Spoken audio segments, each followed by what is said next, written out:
noite. Eu sou Rosiane Kennedy e este é o Poder em Foco.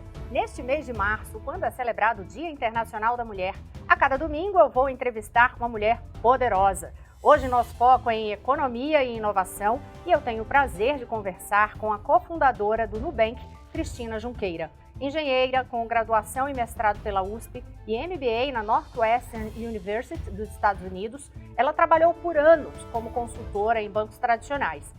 E aí, em 2013, deu uma virada na carreira e foi uma das fundadoras do Nubank, que hoje é o maior banco digital independente do mundo, com mais de 34 milhões de clientes, com operações no Brasil, México e Colômbia.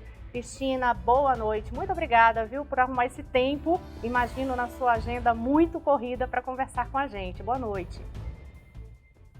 Boa noite, Rosiane. Um prazer estar aqui com vocês. Eu começo perguntando sobre essa virada mesmo na tua carreira, porque você tinha toda uma trajetória já feita, embora muito nova, porque a sua carreira começa muito nova, mas tinha uma carreira consolidada em bancos tradicionais. O que é que foi ali o fator que foi crucial para você dizer, não quero mais isso, vou mudar?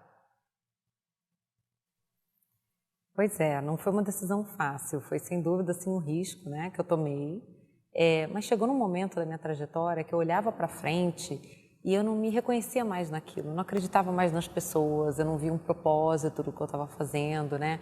Eu brinco que eu cansei de fazer gente rica ficar mais rica, né? Eu tinha que encontrar uma maneira de usar melhor o meu tempo e de conseguir um impacto mais positivo na sociedade, né?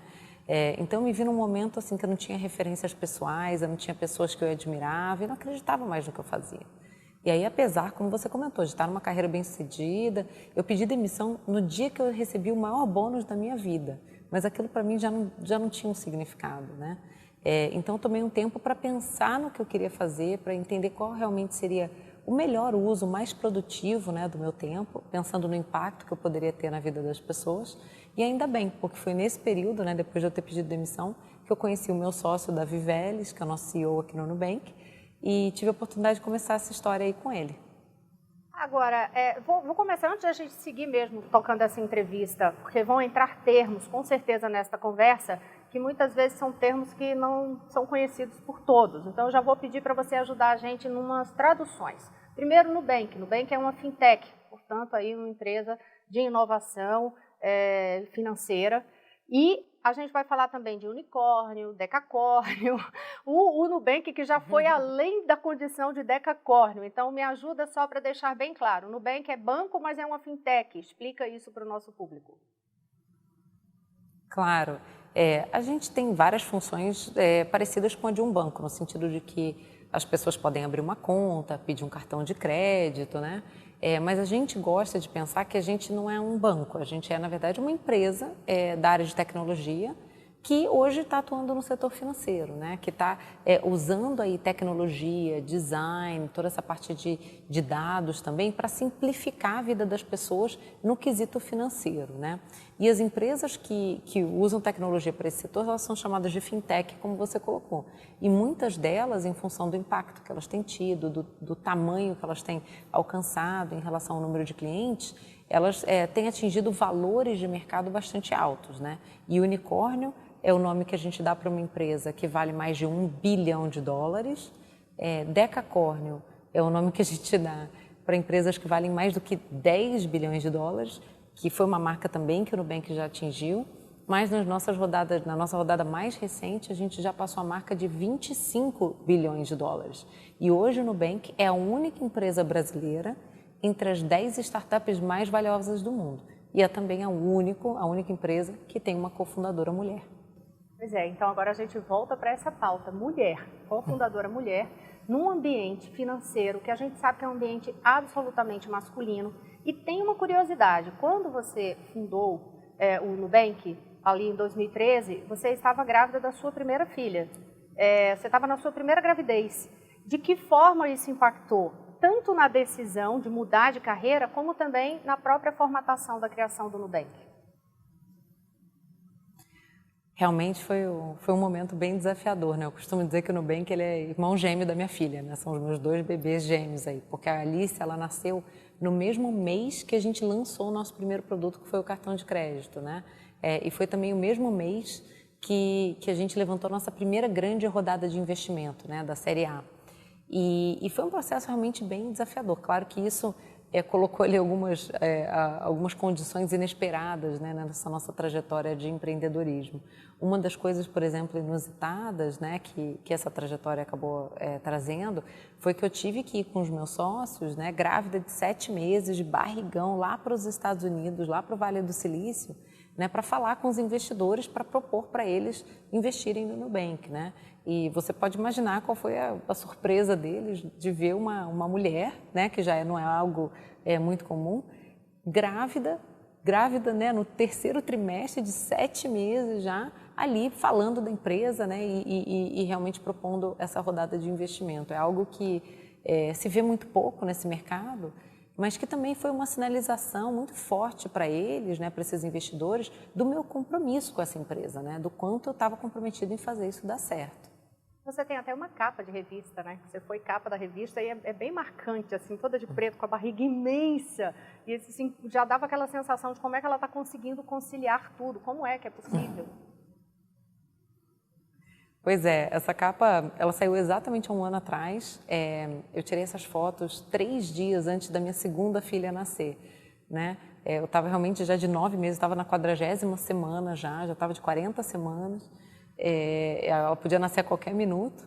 E foi, de fato, uma oportunidade muito bacana de mostrar para as pessoas que a gravidez e a maternidade, elas não precisam ser um limitador, elas de jeito nenhum precisam, né, colocar restrições aqui na carreira, ou nas aspirações profissionais que as mulheres têm.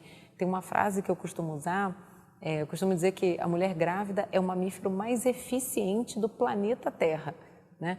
Porque quando a gente se vê grávida, quando a gente se vê mãe, responsável ali por um outro ser humano, é impressionante a maneira como a gente consegue fazer mais coisas, fazer caber, fazer encaixar, pensar em outras maneiras, né, de resolver as coisas, porque a gente precisa, agora não é só mais a gente, né? A gente precisa cuidar de mais uma outra pessoinha ali.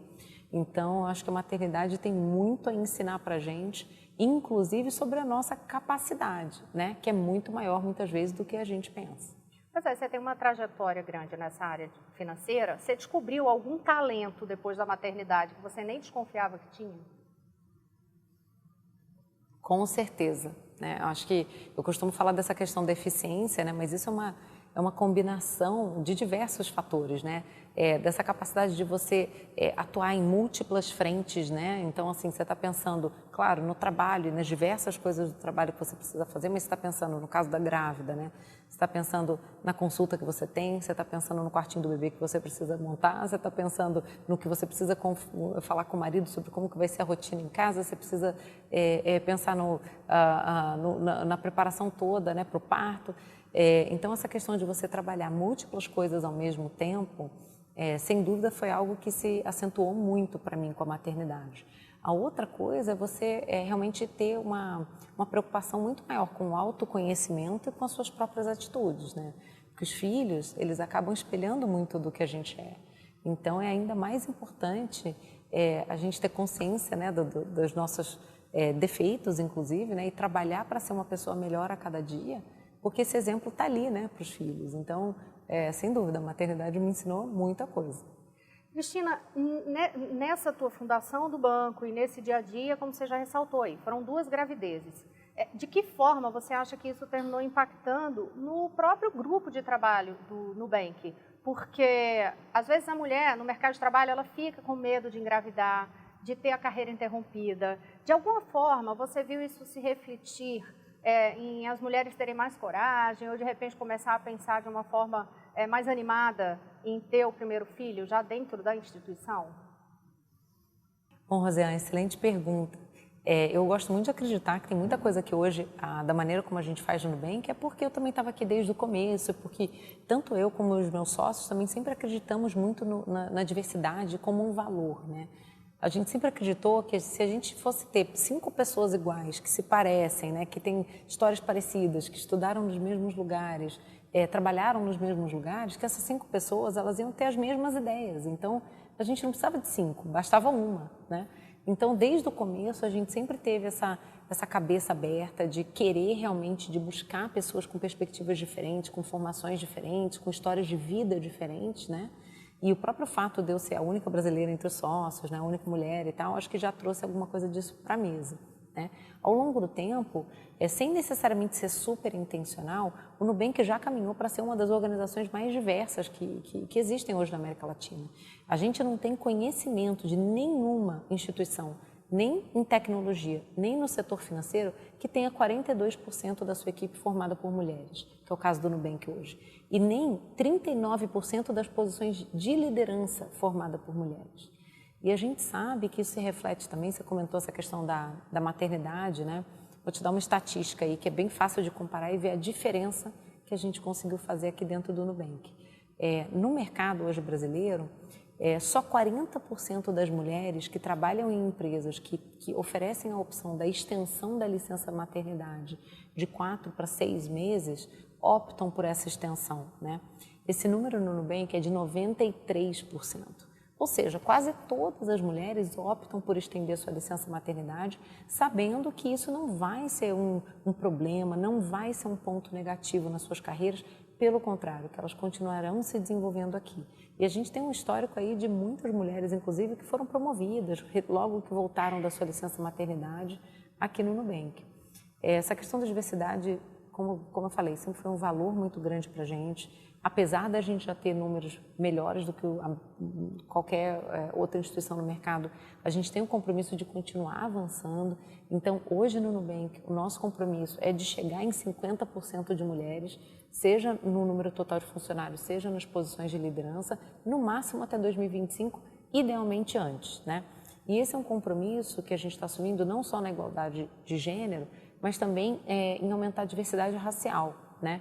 Hoje, a gente tem aí o compromisso de contratar mais de 3.300 funcionários negros nos próximos 5 anos, né? Para a gente chegar aí num número de representatividade de pelo menos 30% da nossa equipe tendo como funcionários negros, inclusive em posições de liderança, né? Vocês têm, inclusive, um programa, vocês fizeram um programa justamente para poder focar nessa questão da mão de obra das pessoas pretas. Vocês também têm alguma coisa focada para poder conseguir mais mulheres para o banco? Me fala dessas duas frentes aí, como é que tem sido? Claro.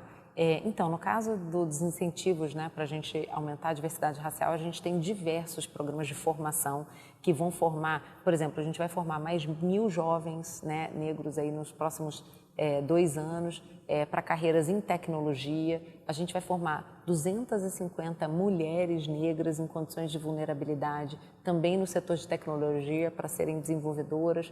A gente já fez um extenso mapeamento de talentos, né, no mercado brasileiro e recebemos mais de 14.000 pessoas negras, né, querendo trabalhar no Nubank para diversas funções. Muitas delas mais de 900 já foram contratadas para fazer as primeiras entrevistas, a gente já seguiu com diversas contratações.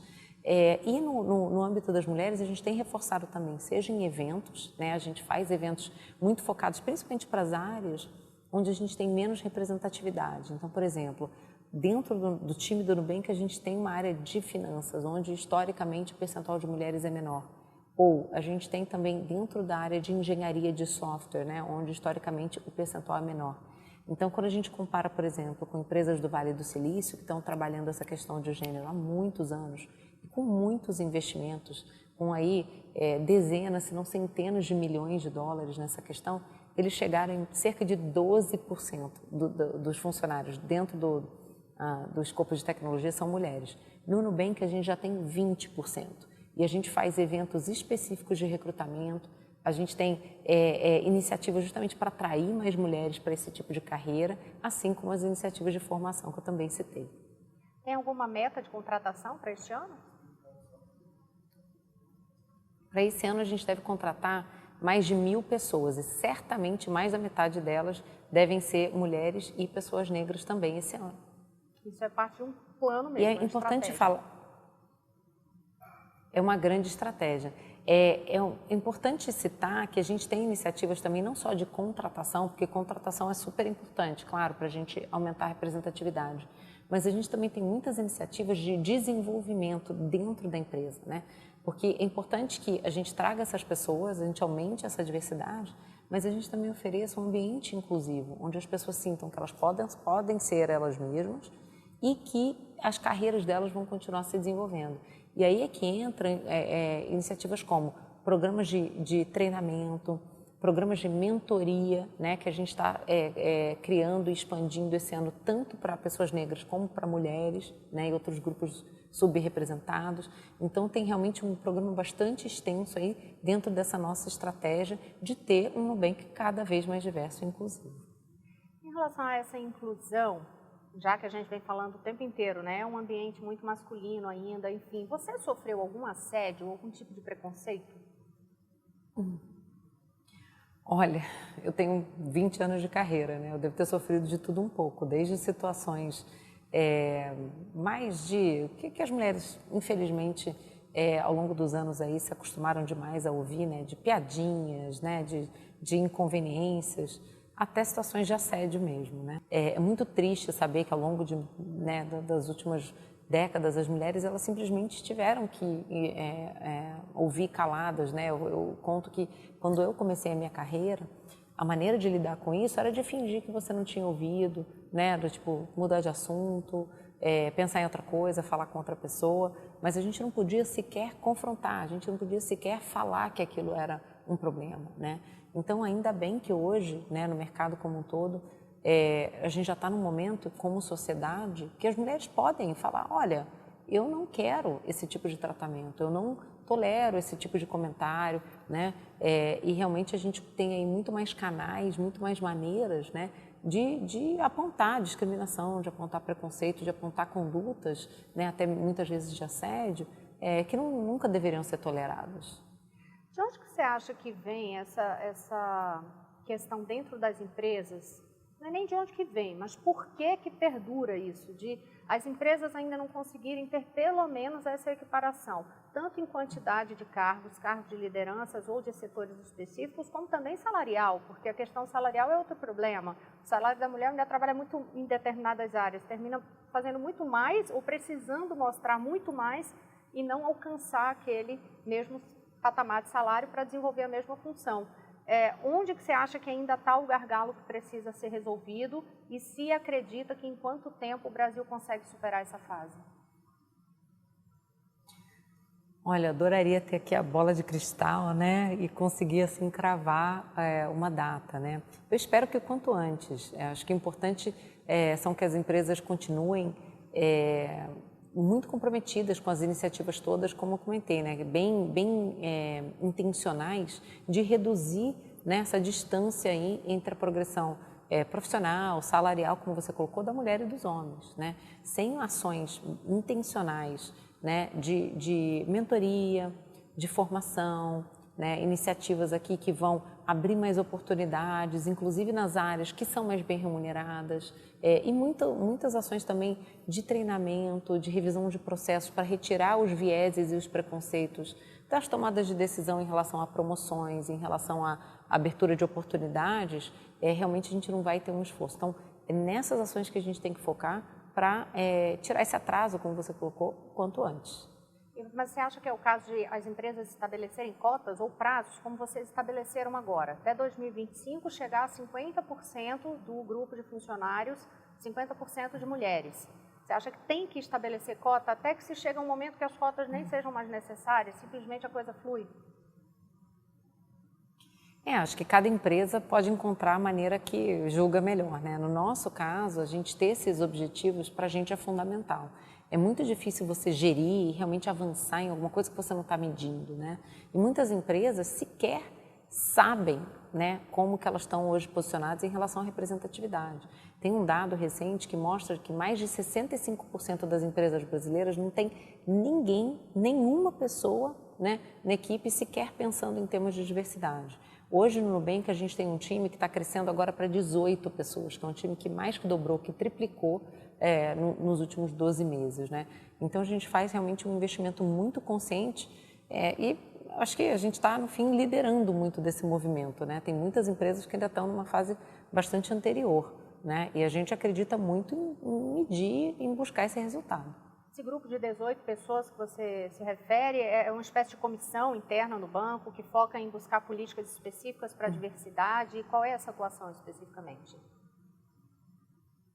São diversas funções. A gente tem desde, por exemplo, recrutadores, né? Pessoas que são especializadas nisso, né? Em buscar aí talentos de grupos subrepresentados. Até pessoas que, por exemplo, desenvolvem programas e eventos específicos para atrair esse tipo de pessoas para aplicar para vagas, né, de emprego aqui no Nubank. A gente tem pessoas que organizam os programas de desenvolvimento interno, como eu comentei, essas ações de mentoria, né, ou ações de treinamento. A gente tem também o grupo que trabalha em conjunto com os grupos de afinidade que a gente tem aqui no Nubank, né, que são grupos, por exemplo, de mulheres, de pessoas negras, de pessoas né, da comunidade LGBTQ, que aqui também é um grupo que aqui no Nubank a gente tem muito orgulho de ter uma sobre-representatividade. Hoje aqui no Nubank a gente tem 26% do nosso time que se identifica como parte dessa comunidade, que a gente sabe que é um número que é até acima da estimativa que a gente tem na população em geral, né? Então tem muitos trabalhos sendo desenvolvidos com cada um desses grupos, né?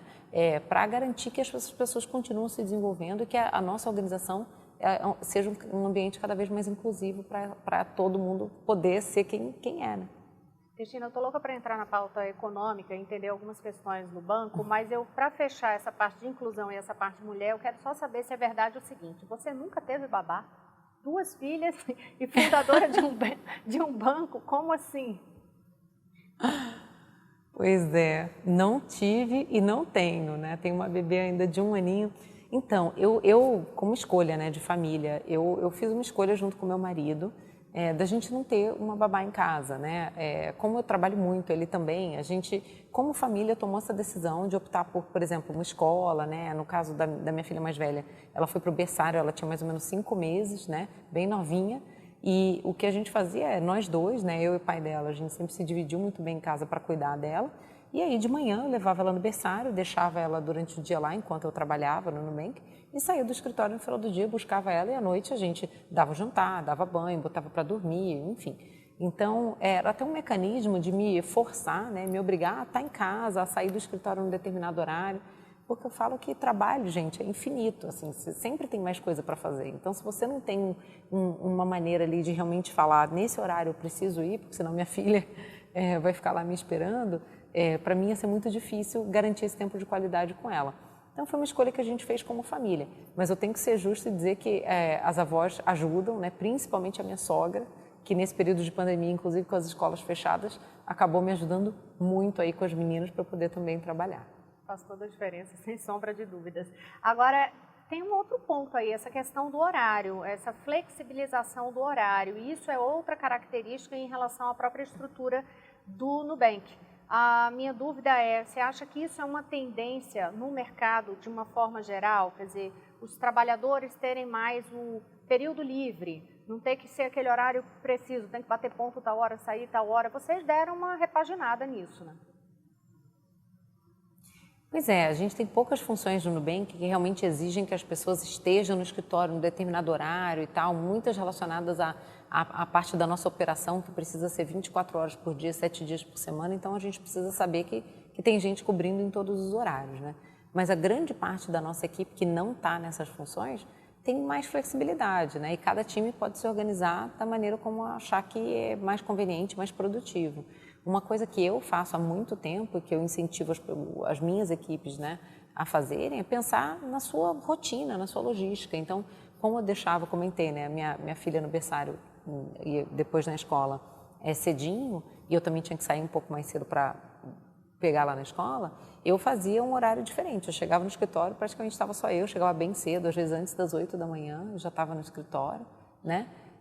Mas também saía um pouco mais cedo e isso funcionava para a minha rotina familiar. Então, eu acho que as empresas que são mais modernas, que entendem que a produtividade das pessoas ela não é medida pelo número de horas, né? O que a gente chama de face time, né? Aquele tempo que você está ali no escritório dando a cara, e sim pelo resultado que você está produzindo, acho que estão num caminho aí de ter uma equipe muito mais engajada, muito mais motivada. E aí, por falar nisso, futuro, o que você acha que é o futuro aí do setor bancário, em que tudo é feito pela internet, enfim, e que libera cartão de crédito sem uma comprovação de renda, por exemplo. Tantas outras situações que seria impossível imaginar anos atrás. De que forma isso vai impactar no mercado financeiro, no setor bancário nos próximos anos, no seu entendimento? Acho que já está impactando, né? Muito do desenvolvimento que a gente viu aí nos últimos 8 anos, desde que o Nubank nasceu, acho que foi muito uma resposta, né, ao que a gente começou fazendo, né? Eu lembro quando o Nubank começou, o que se falava no mercado era, imagina, eles devem estar descumprindo uma porção de normas, porque não é possível que dá para fazer um negócio tão fácil, tão simples, né? Eles também falavam assim, daqui a pouco eles vão começar a fazer um monte de coisa errada ou vão começar a tratar mal o cliente, porque não é possível que eles vão conseguir tratar bem os clientes quando eles crescerem, né? A gente tinha, sei lá, 100 mil clientes, eles falavam, quero ver quando eles tiverem 1 milhão de clientes. Aí a gente chegou em 1 milhão de clientes. Aí eles falavam, não, mas eu quero ver quando eles tiverem 5 milhões de clientes. Aí depois, quero ver quando eles tiverem 10 milhões de clientes. E, gente, bom, temos 35 milhões de clientes agora, né? Até quando?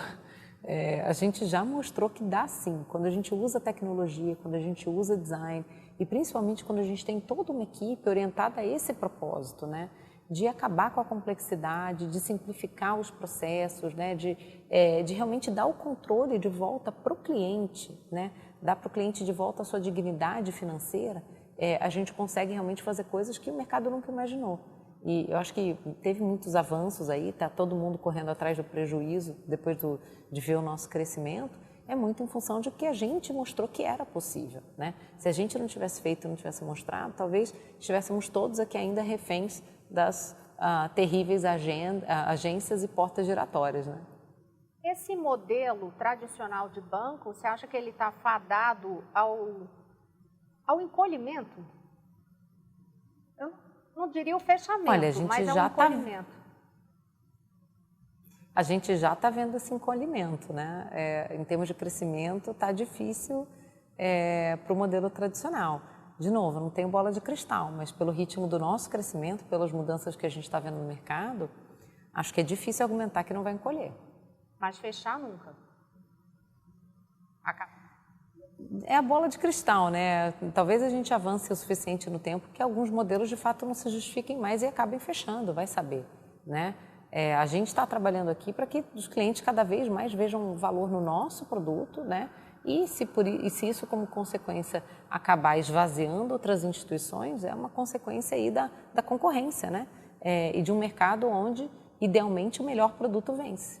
A própria pandemia agora terminou obrigando os bancos a não terem esse atendimento mais tão presencial, teve toda uma mudança obrigatória. É um caminho sem volta? Eu acredito que é um caminho sem volta. Quem depois de tudo que a gente conseguiu fazer, sem precisar sair de casa, sem precisar enfrentar fila, vai querer fazer isso de novo? A gente já está vendo esse movimento aí, centenas de agências sendo fechadas, né? Realmente acho que não é um caminho sem volta, assim, não é algo que vai dar para recuperar, não. De trabalho, porque aí você vai vendo o fechamento de agências, consequentemente desemprego aumentando. Como é que dá para equilibrar isso? Então, não necessariamente, né? Porque você tem outras funções crescendo muito mais, né? Então, assim, eu posso falar pelo Nubank, a gente contratou ano passado, no meio da pandemia, mais de 1.000 pessoas, né? E esse ano a gente vai contratar também mais de 1.000. Nos próximos 5 anos aí, a gente está falando de pelo menos 3.000, 4.000 pessoas. Então, eu acho que o perfil do trabalho ele vai mudando, né? Você vai trocando as habilidades que o mercado necessita e por isso que é tão importante a gente investir em formação, né? Para que as pessoas elas consigam adaptar as suas habilidades para o que o mercado está exigindo. O Poder em Foco vai fazer um breve intervalo e a gente volta já já.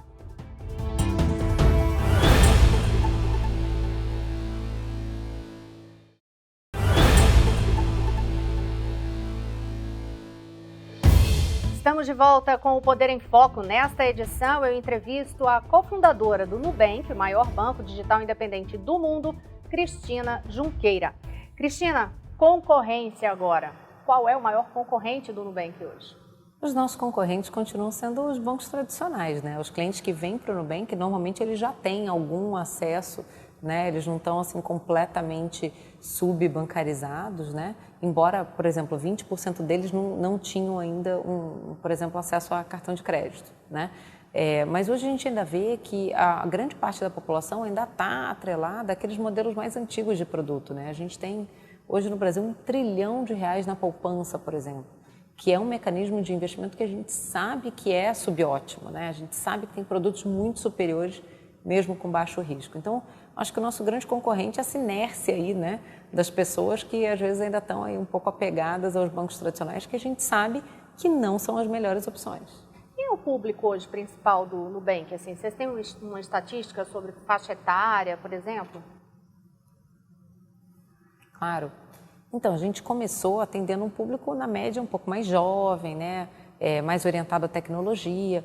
Mas hoje, quando a gente está atendendo 35 milhões de clientes no Brasil, a gente tem de tudo. A gente tem desde empresários até pessoas que são, enfim, operadores de fábrica ou estagiários, pessoas que ainda estão na faculdade. A gente, na pandemia, inclusive, aumentou muito proporcionalmente o número de contas abertas por idosos, né, por pessoas acima de 60 anos. Então, hoje no Nubank a gente tem um pouco de tudo, porque a gente está no nível de escala, né, com 35 milhões de pessoas, que a gente tem aí um pedacinho de Brasil todo bem representativo ali. Mais de um terço dos nossos clientes hoje tem mais de 40 anos, por exemplo. Novidade no setor no último ano, a grande novidade, inclusive, foi o Pix. De que forma vocês têm se adaptado e de que forma tem sido isso no Nubank? Então, o Pix foi uma grande novidade, uma grande evolução para o mercado brasileiro, aí um grande acerto do Banco Central, né? É uma inovação que vai mudar o nível de eficiência no país de patamar. A gente já está vendo isso nos dados, né? O Nubank estava muito ansioso para a chegada do Pix, a gente estava trabalhando há mais de um ano com uma equipe enorme para garantir que o Pix ia chegar bem, ia chegar de uma maneira eficiente, que os clientes iam se beneficiar disso muito rapidamente, né? E não à toa, nas primeiras semanas aí do Pix, o Nubank já tinha mais chaves registradas do que todos os bancos tradicionais somados, né? E a gente ainda tem até hoje uma em cada 4 chaves do Pix hoje no Brasil e 30% do número de transações do Pix no Brasil hoje passam pelo Nubank. Então, realmente, foi algo que permitiu a gente avançar bastante, né, em termos de ganhos de eficiências. Porque imagina quanto dinheiro não estava sendo pago em tarifas, né, para esses bancões de DOC, de TED, de coisas que são tão caras, e é um dinheiro que no fim fica no bolso do consumidor, né, no bolso das famílias. Tem um dado interessante para dividir com você, Rosiana, que é desde a criação do Nubank, a gente já economizou mais de 15 bilhões de reais em tarifa para os nossos clientes. É um dinheiro muito grande, muito representativo, que virou comida, que virou saúde, que virou educação, né, que virou consumo para as famílias e não receita para um grande banco. Em relação à questão dos juros no cartão de crédito, o Nubank sempre aparece aí com os juros dos patamares mais elevados. E aí? Quer dizer, não termina sendo um impacto muito maior também para o bolso da pessoa que tem a conta no Nubank? As taxas de juros no mercado de cartão de crédito, elas são altas realmente, assim, não tenho o que negar, né? A gente está ali num patamar que é alto, né? Mas muito parecido com a média do setor. Eu acho que a grande diferença no caso do Nubank enquanto no mercado a gente vê entre 20% e 30% dos clientes de cartão de crédito entrarem no rotativo de alguma maneira e se financiarem de alguma maneira, no Nubank esse número é de menos de 7%. 93% dos clientes do Nubank não pagam juros, nunca entram no rotativo. E isso muito em função até da própria maneira como a gente desenha os nossos produtos e a gente informa o cliente sobre as decisões que ele tem para tomar. Então, a gente está sempre mandando lembretes de que a fatura vai fechar, que hoje é o dia de pagamento, justamente para o cliente não escorregar, né? Coisa que é muito diferente em outros lugares. Por falar em lembretes, agora, nessa semana passada, teve até uma situação que terminou indo para os principais tópicos em redes sociais, que era o aviso que alguns clientes estavam recebendo de que tinham recebido um aumento do crédito no Nubank. E aí tinha gente postando ali que o aumento tinha sido de 50 para 60 reais, ou que tinha aumentado, na verdade não tinha aumentado, tinha recebido a mudança para 0.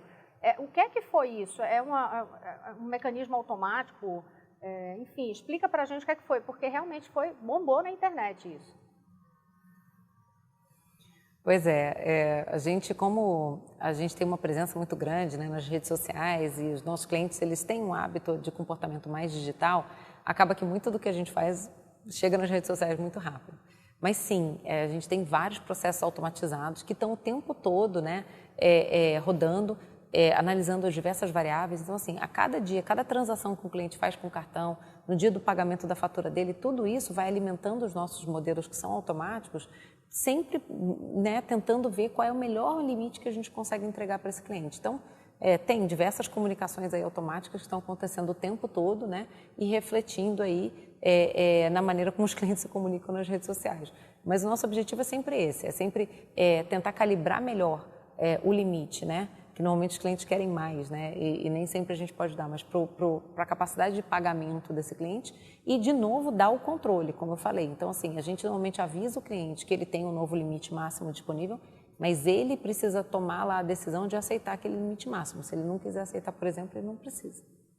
Não era um erro, né? Porque isso até ficou justamente na dúvida. Aliás, será que foi um erro? Como é que a pessoa teve um aumento de crédito só de R$10? Ou a pessoa até reduziu? Não era esse o caso? Não foi um erro. Não foi um erro, não. É sempre a calibragem dos modelos. Entendi. Cristina, o Open Banking, quer dizer, que já é a ideia de você ter literalmente ali um banco aberto, dados compartilhados e a pessoa poder ter acesso, esse consumidor ter acesso às tarifas, aos serviços de diversas instituições, empresas ao mesmo tempo. O Brasil está atrasado para ter isso? Eu não diria que o Brasil está atrasado. Eu acho que o Banco Central está trabalhando em Open Banking, como a gente também está, né, contribuindo bastante para as consultas públicas, para as discussões. Tem diversos grupos de trabalho relacionados ao Open Banking que estão estudando o que já aconteceu em alguns dos países lá fora, onde isso já avançou mais rápido. E tem muita coisa para acontecer, inclusive, esse ano.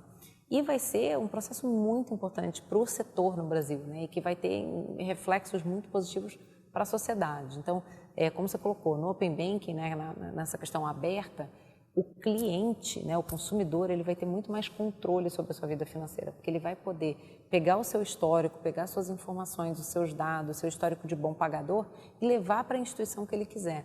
Então, para ele buscar uma condição melhor, uma taxa de juros melhor, um produto melhor, um atendimento melhor, vai ser muito menos trabalhoso, né? E ele não vai deixar para trás um histórico, né? E eventualmente ser prejudicado por isso.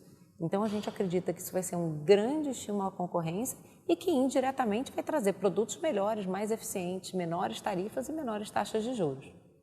Por falar em novos produtos, vocês lançaram, inclusive com uma campanha curiosa recentemente, o seguro de vida. Qual é esse público que vocês estão buscando agora? Porque é um seguro de vida com um valor mais baixinho para o pagamento. O que é esse produto e o que é que vocês estão preparando de produto aí para atingir esse público daqui para frente? Pois é, a gente lançou o nosso primeiro produto de seguros, né, que é o seguro de vida, e a gente fez essa campanha contando que o seguro morreu de velho, né? Aquele seguro antigo, burocrático, meio cheirando a mofo, que ninguém entendia nada do que estava acontecendo, que era caro, que na hora que você precisava da cobertura você não entendia nada. E a gente, claro, trouxe o nosso jeito, né? O jeito Nubank aí para esse setor, né? Então a gente trouxe toda uma linguagem nova, de modo que o cliente consiga entender o que é que ele está comprando, qual vai ser a proteção que ele vai ter e com um custo muito mais acessível. São produtos aí a partir de R$9 por mês, né? E um dado que eu posso dividir aqui com você é que mais de 50% dos clientes do Nubank que já aderiram ao seguro de vida nunca tinham tido um seguro de vida. Então, realmente tem uma questão aqui de acesso, de inclusão, né, nesse setor aí de seguros muito grande. E tem sido um sucesso, assim, em menos de 2 meses que a gente não tinha nem lançado o produto ainda, a gente já tinha mais de 100 mil apólices vigentes, né, de pessoas que contrataram voluntariamente, foram lá, já pagaram a primeira parcela. Então, é um resultado assim, que a gente fica muito feliz e que é dramaticamente diferente do que a gente vê aí no mercado. E outros setores, outros mercados, para onde mais o Nubank vem? Por exemplo, telefonia, para onde mais vocês devem seguir? Porque vocês têm um leque, pela própria formação da fintech, vocês têm um leque muito grande para atuação. Sem dúvida, eu acho que a tecnologia permite a gente fazer muita coisa. E vou te dizer, os clientes querem muito, os clientes pedem muito isso para a gente. Os clientes pedem direto, quando vocês vão ter uma operadora de telefonia, quando vocês vão ter uma companhia aérea, né? Eu acho que onde eles veem dor, onde eles veem um atendimento que não é ruim, onde eles veem complexidade, eles adorariam que a gente estivesse. Mas, por enquanto, entre tudo que a gente está fazendo, né, tem muitas melhorias ainda para a gente colocar na rua. Mesmo dentro do cartão de crédito, foi nosso primeiro produto, dentro da nossa conta. Tem seguros, né, que a gente só colocou o nosso primeiro produto ainda para fora. A gente adquiriu no fim do ano passado a Isinvest, que era a maior corretora, né, de investimentos digital no Brasil, e a gente ainda precisa fazer toda essa integração para poder oferecer esses produtos de investimento para os clientes do Nubank. Então tem muito trabalho aí pela frente antes da gente pensar em algum outro setor. IPO, que é justamente você, para explicar para quem está nos acompanhando, que é você começar a apresentar ações daquela empresa na Bolsa de Valores. Qual a previsão de vocês para abrir esse mercado? Olha, tem muita gente ansiosa aí, né? Uma pergunta que eu sempre recebo é essa sobre o IPO. A gente sabe que esse dia vai chegar, né? Porque a empresa, à medida que ela cresce, ela só tem dois caminhos. Ou ela abre o capital, né? E começa a ofertar aí as ações, como você colocou, né? Numa bolsa, ou ela é vendida. E vender não é uma opção para a gente. Então, mais cedo ou mais tarde, o IPO vai acontecer, mas não é algo que a gente tem pressa. Tem muitas vantagens da gente ser uma empresa fechada, né, de capital fechado ainda, né? A gente não tem pressa para ter que divulgar uma porção de informação sobre o que a gente faz e dar aí muita informação para os nossos concorrentes. Então, sem pressa e sem previsão. Você diz aí, vender não é opção, é porque uma das especulações de mercado, tempos atrás, era isso, se vocês seriam vendidos para os chineses.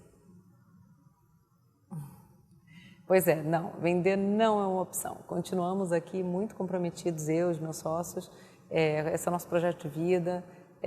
A gente está construindo uma empresa aqui para durar 30, 40, 50 anos aí, para ver a gente velhinho, com certeza. A atual situação econômica no país, de alguma forma, está atrasando, retardando um pouco esses planos em relação a esse lançamento das ações em bolsa? Como eu falei, a gente não está necessariamente trabalhando nisso agora, a gente não tem pressa. A situação do país, de fato, ela não é positiva. Acho que o mundo todo sofreu aí os impactos econômicos da pandemia, não tem discussão. Mas a gente costuma dizer que desde que o Nubank nasceu, a gente só viu o Brasil numa situação econômica difícil. A gente nunca viu um período de crescimento, né? A gente nasceu ali em 2013, no começo do fundo do poço, em termos de recessão econômica. Então, a gente sempre se treinou a focar no que a gente pode controlar, né? Nas coisas que estão sob nossa responsabilidade, sob nosso controle, e a gente continua aqui fazendo o nosso melhor, independente da situação econômica. Houve alguma necessidade de o Nubank reorganizar planos, a projeção que vocês estavam fazendo do ano passado e deste ano, por exemplo, por causa da pandemia? A gente teve que se reorganizar um pouco até para atender, por exemplo, algumas demandas que os próprios clientes trouxeram, né? Então, a gente teve que primeiro se organizar com a equipe para todo mundo poder trabalhar de casa. Foi uma virada muito rápida. A gente foi uma das primeiras empresas no Brasil a 100% trabalhar de casa, logo no começo de março do ano passado, né? Quer dizer, a gente está fazendo um ano já do trabalho de casa. E a gente colocou muitas funcionalidades na rua, desde que a pandemia começou, justamente para apoiar. Então, desde uma funcionalidade do nosso app para as pessoas fazerem doações, né, para causas aí e para pessoas que estavam em situação de vulnerabilidade durante a pandemia, até, por exemplo, a gente viu um aumento muito grande, a gente facilitou esse uso no app de cartão virtual para compras, né, em e-commerce. Então, teve várias coisas aí que a gente foi criando ao longo do tempo para facilitar a vida dos clientes na pandemia. Preciso frear algum plano que vocês tinham de expansão ou não? Frear não, a gente continuou lançando novos produtos, a gente fez a aquisição da Isinvest, que foi uma grande aquisição no fim do ano passado, a gente contratou de novo mais de 1.000 pessoas ao longo de 2020, não teve nenhuma restrição, vamos dizer assim, no nosso crescimento. Pelo contrário, a gente viu o nosso crescimento se acelerar na pandemia.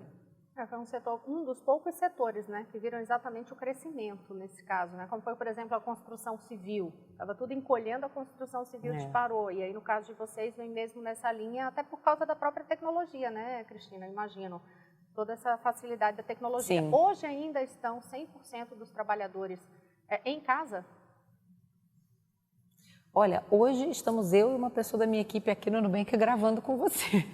Mas sim, em princípio estamos todos trabalhando de casa. Hoje de manhã eu estava trabalhando de casa e vim aqui só para gravar com você. Entendi. Em relação ainda a essa questão dos próximos anos e essas projeções de vocês, qual é o projeto? Assim, quais são os planos de expansão do Nubank? Vocês já têm essa atuação de Brasil, Colômbia, México, como é que está a projeção para os próximos anos?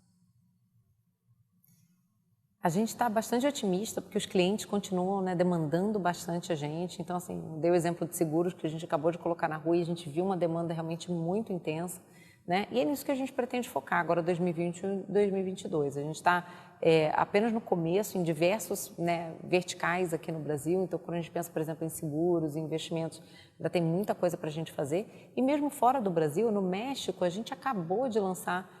Colômbia ainda está na fase beta, né? A gente já viu ali um potencial enorme. No México já foram mais de 1 milhão de pessoas que pediram o nosso cartão em menos de 1 ano de operação. Na Colômbia também, em menos de 2 meses, já eram mais de 200 mil pessoas na fila de espera. Então, realmente a gente viu assim, muita demanda e só isso, né? Só a gente conseguir avançar nesses 2 países e nas coisas que a gente já se propôs a fazer aqui no Brasil, já toma aí a nossa equipe por bastante tempo nos próximos 2 anos. Então, o foco é esse. Em 8 anos, 34 milhões, quase 35 milhões de clientes. Quando completar 10 anos, vocês esperam estar em qual patamar? Olha, boa pergunta, né? Por que não 100? Não sei, vamos ver. Trabalharemos para continuar dando cada vez mais pessoas a oportunidade de se libertar aí dessa complexidade. E agora, só para fechar, Cristina, um ponto que é bem específico de pandemia, mas para eu saber, teve aprovação esta semana no Congresso da possibilidade de empresas privadas comprarem vacina. E isso, claro, seguindo todo aquele rigor de 100% inicialmente para o SUS, depois que tiver todo o período das pessoas de grupo de risco vacinadas 50% e que o restante tem que ser somente para os próprios funcionários, não pode ser vendida. Está no projeto de vocês? Vocês pretendem, isso sendo permitido, comprar vacina para vacinar todos os funcionários do Nubank? Olha, essa é uma medida super nova, a gente ainda não teve a oportunidade de discutir esse tema especificamente, mas assim, entendo que a prioridade agora é dos grupos de risco, né? E a gente está super atento aqui ao cronograma de vacinação, isso é o melhor para o país, né? A gente avançar nos grupos que estão mais vulneráveis e à medida que eventualmente isso se torne possível para as próprias empresas retomarem, imagino que talvez também faça sentido priorizar alguns setores que empregam mais gente. A gente, bem ou mal, está numa posição privilegiada que 100% da nossa equipe pode trabalhar de casa, né? Então, assim, não vejo um argumento para a gente eventualmente não fazer, mas também não temos aí uma super pressa. Talvez tenham setores que sejam mais prioritários nesse sentido, né? Operações industriais, onde a gente tem fábricas, às vezes até de alimentos, né? A gente sabe que hoje tem muitos setores da indústria que estão, inclusive, desabastecidos porque não conseguiram produzir justamente em função do impacto que isso teve sobre o corpo de funcionários. Então, acho que tudo isso precisa ser equacionado. Cristina Junqueira, cofundadora do Nubank, obrigada por conceder esta entrevista ao Poder em Foco. Eu agradeço principalmente a você, telespectador, que acompanhou o programa até aqui. Você pode assistir a todos os episódios do Poder em Foco no canal do SBT Jornalismo no YouTube e também conferir os destaques desta entrevista no portal sbtnews.com.br. Ao longo de todo o mês de março, a cada semana, eu vou entrevistar uma mulher de destaque no ambiente do poder. Domingo que vem eu espero vocês aqui. Uma boa semana a todos.